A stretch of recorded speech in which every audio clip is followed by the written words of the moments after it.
Welcome. Today, we'll explore how to delete your account on Google Authenticator. Let's dive in. First, open the Google Authenticator app on your device. The familiar logo should greet you.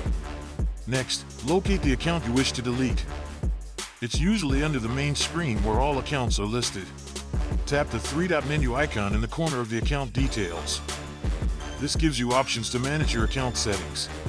Select Remove Account from the drop-down menu. Confirm your choice when prompted. And that's it.